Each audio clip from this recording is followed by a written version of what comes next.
Hello, my name is Ross McBeath, and I studied gasoline, diesel, and hybrid options for various Jetta automobiles. Over a 10-year period, which fuel source is the most cost-effective? To answer this question, we studied 2013 models of the Jetta SE, TDI, and hybrid SE. I also took into account ethical concerns, foremost among them environmental concerns, because I think these are important in making your decision.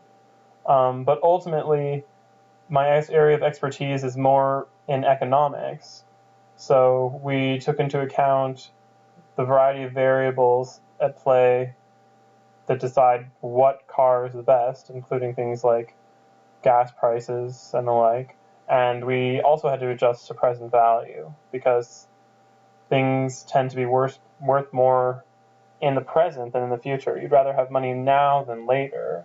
You don't want to wait for inflation, and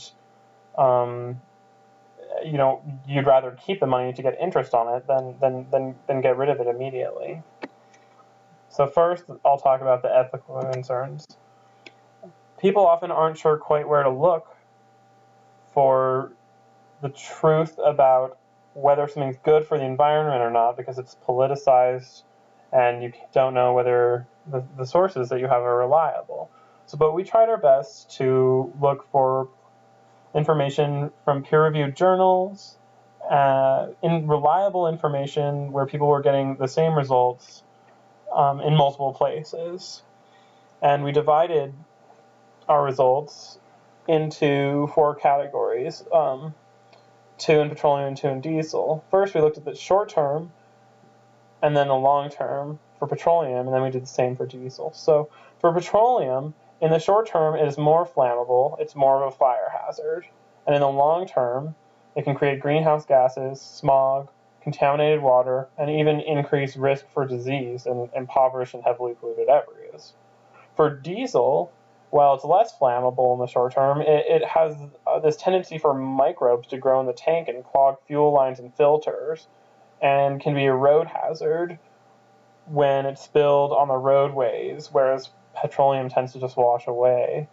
In the long term, while there's less greenhouse gases, the specific greenhouse gases that tend to be released from diesel tend to be more extreme, such as sulfur, which can contribute to acid rain and inhibit the function of chemical filters such that it creates something of a positive feedback loop where even more chemicals get released, so that can be a problem. And it also releases high quantities of carbons and carcinogens. It isn't easy to compare diesel to petroleum in some ways, because you can't really decide whether it's worse to increase risk for diseases or for carcinogens. And since I can't really quantify that, I'll just leave that decision more up to the consumer. What I will say, though, is that if the one thing you could do is buy a hybrid car, because whatever fuel it uses less of it, so it at least tries to cut that down. But for the purposes of this recommendation, I'll focus more on quantifiable aspects. Below you can see the data, which includes things like initial cost, the rate, how long you're paying these rates for, but also there's more at play than just how much the car costs. There's also how much you're paying for your fuel and how much fuel you need. We also included our present value formula, which I referred to earlier. That just has to do with taking into account that things feel like they're worth more now than if you got the same amount of money later. We organize this information to cash flow diagrams. As you can see, the costs are more at the beginning when you're paying down payments, and then they go down.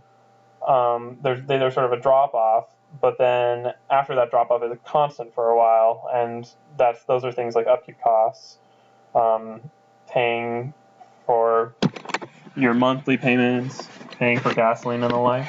And finally, we organize this information into a time for cost effectiveness graph, which one of the important things for me to point out here is that the hybrid costs more in the beginning because it's a more expensive vehicle. You have to pay for that technology, but as time goes on, it becomes less expensive because it's more fuel efficient. We included our sample calculations for net present value, but also showing how much you're paying for gas, and which isn't just the price of gas, it's also how many gallons are you buying. It takes into account those kind of things. And we organized all this information into a car payment and fuel tank versus net present value graph, which can show that the Jetta SE just has the greatest net present value at these variety of discount rates. So, to summarize, the environmental impact is ultimately a consideration for consumers, and while I can't say for sure which fuel type is more ethical to use, I can say that a hybrid would cut down on your environmental impact if that's what's most important to you.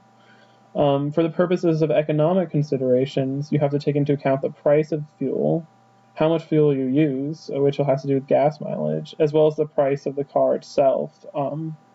And that isn't just how much you're paying, but when you're paying it, because of what I said about net present value. So ultimately, in the end, I had to adjust to present value and then make my recommendation.